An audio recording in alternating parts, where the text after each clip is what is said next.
Hozir vaqtda so'rovlar ko'p uchraydi, ham endi so'rov beruvchilar bor. Endi hazrat, ya'ni uylarimizda turli hayvonlar, qush-qurtlarni asrov ruxsatmi, ya'ni asrarga bo'ladimi?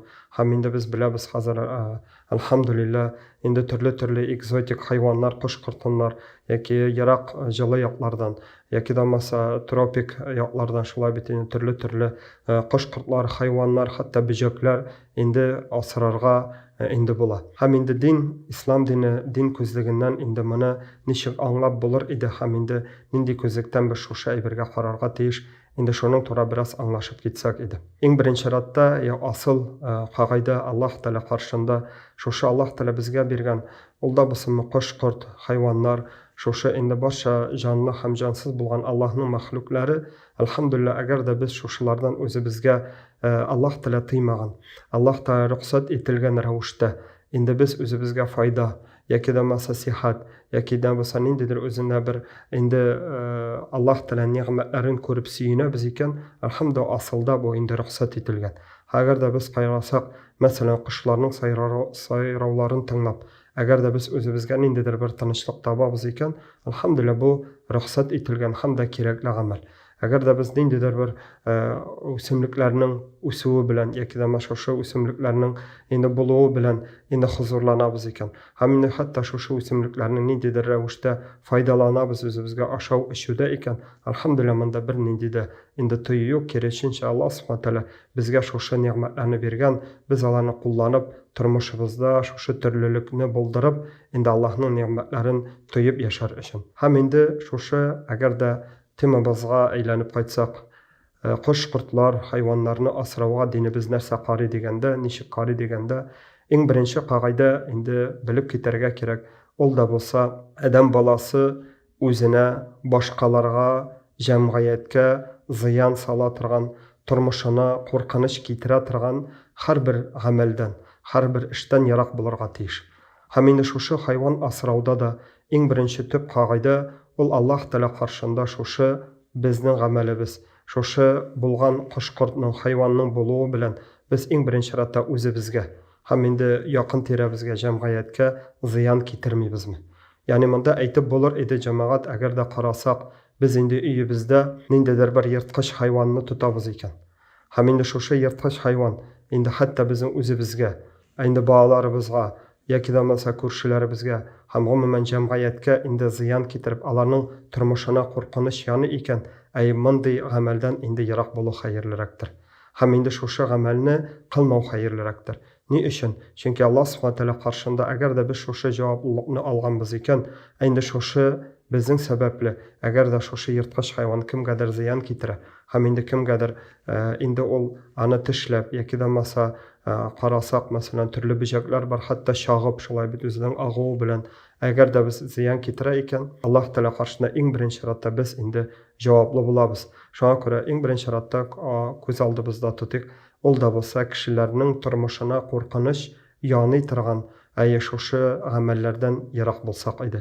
Ham endi shu hayvonlarga da, qush-qurtlarga da, hatto o'simliklar o'stiruvga da bular endi borsida endi qog'li. Ham shulay yo'q, endi bu ayblarni biz tiyilgan deb qaraymiz. Ham endi bu shunday ravishda hayvonlarni asrov ol endi hatto jamoat endi tiyilgan amal bo'lib sanaladi. Ham shulay tiyilgan endi hayvon asrov orasida agarda ol bizning din yog'idan najislik, ya'ni pishiroqlilik hamda endi hozirgi til bilan aytganda yoki bo'lmasa antisanitariya, ham endi shu turli avrularga sababchi bo'lar ekan, endi bu ishroqda da biz shu hayvon asraganda ham shunday darajaga, shunday pishiroqlikqa ilta turgan hayvon, qush-qurtlarni asrovdan endi yiroq bo'lish kerak bo'ladir. Ham endi shular orasidan endi aytib ketarga kerak, ya'ni ol da bo'lsa yurtimizda hatto nindidir kasb ishim bo'lsa da, hatto o'zimizning rizq ishimmi yoki bo'lmasa endi degani hatto motorliq ishim bo'lsa da, endi shu do'ngiz asrov deb aytdik. Ham endi shu do'ngiz asrov aslida endi dinimiz tarafidan endi tiyilgan amal bo'lib turadir. Ham endi bizning abi-bobaylarimizdan da qolgan endi shu hayvonni uyda tutmov yoki bo'lmasa ani asramov endi bizda qabul etilgan bir tartib ham bir qoidadir. Ammo lekin bunda anglab ketarga kerak bir tub qoidani ул да булса дуңгыз, инде ул асрарга ярамаса да, хәтта ул аның безгә ите һәм дә инде аны ашарга ярамаса да, әмма ләкин асылда бу хайван хөрмәткә лаяксыз, яки да булмаса без аны бетерергә, һәлак итәргә, яки да булмаса шушы хайванны рәнҗетергә, яки да булмаса шушы хайванның хакына керергә тиеш дигән сүз түгел. Бары тик инде һәрбер әйбернең үз урыны булган кебек, һәрбер әйбернең үз тәртибе булган кебек, ягъни шушы дуңгыз асраудан инде без ярак булабыз. Һәм инде икенчесе ул инде шулай Пәйгамбәрбез саллаллаһу алейһи ва сәлләмнең хадисләрендә ачыктан-ачык әйтелгәнчә, инде йортыбызда үзебезнең яши, йоклый, ашый торган җиребездә инде эт асрау. Һәм инде бу иң беренче чиратта инде шушы пычраклылыктан, ягъни динебез ачык рәвештә әйтелгән, аның инде шушы йырткыч хайван булганлыктан беренчедән, икенчедән инде аның шушы Аллаһ Тәгалә динебездә әйтелгән аның селәгәе дә, хәтта инде шушы тизәге дә бик зур нәҗес булганлыктан, чисталык йөзеннән без инде аны шушы йортларыбызда асрамыйбыз. Һәм дә инде икенчедән Пәйгамбәрбез саллаллаһу алейһи ва сәлләм дә әйтте, ягъни эт булган йортта, ягъни адәм баласы инде йоклый, ашый торган җирендә, ягъни эт булган җиргә фәрештә дә инде кирмәс дигән инде хәдисен без ишетеп беләбез. Әмма ләкин монда аңлап китәргә кирәк шулай ук.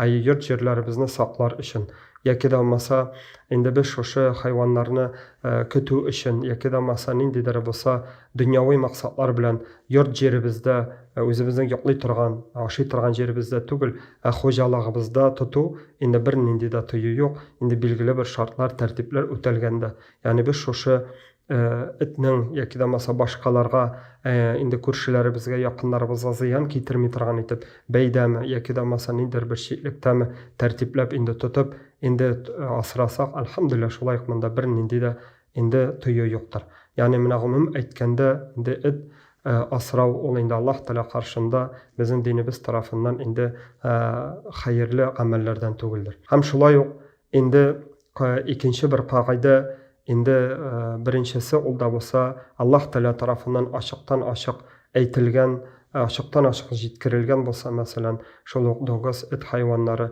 һәм дә инде кешенең тормышына куркыныч яный торган һәм инде зыян китерә торган хайваннар булса, икенче кагыйдә ул да булса кешеләргә ниндидер бер курку, ягъни инде яшәргә читенчелек тудыра торган инде хайваннарны асрау.